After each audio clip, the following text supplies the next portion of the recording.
dear founders over here, for having the nerve, for having the chutzpah, for having the courage to do what you did.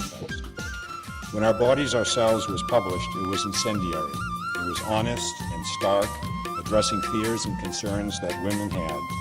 It embraced women's thoughts and ideas about enjoying sex, controlling birth, having multiple sexual partners, and being lesbian. The book declared that women have the right and obligation to explore their health and sexuality without qualms and without shame. And we realized with amazement that speaking together propelled us out of isolation. It freed our minds and our souls.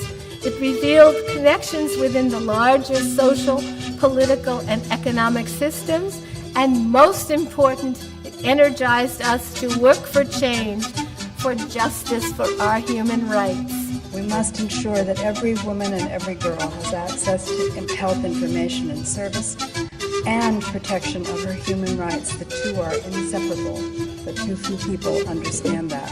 I am deeply honored to be the one to introduce you to our global partners that are joining us today. All of you are about to meet a group of women that I have had the privilege of working with, growing to love and respect over the past 7 years. It has been an honor, it has been a privilege, and I value your friendship. To each of them, I want to say thank you for allowing me to play a very, very small role in your Obos journey. First, that Our Bodies, Ourselves, or Obos as we call it, is not only our book anymore.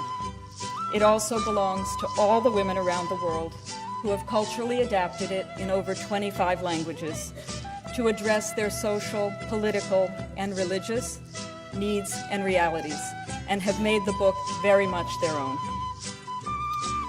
I think that there's not a place in the world where women, whether they use the word feminist or not, understand that violence against women is wrong and should be stopped, and that women's health matters. Why there has been success when we've had success. It's because this has been more than a village. It's been a city. It's been a landscape that's raised this movement. And that is one of the things about Our Bodies, Ourselves that I have loved so much.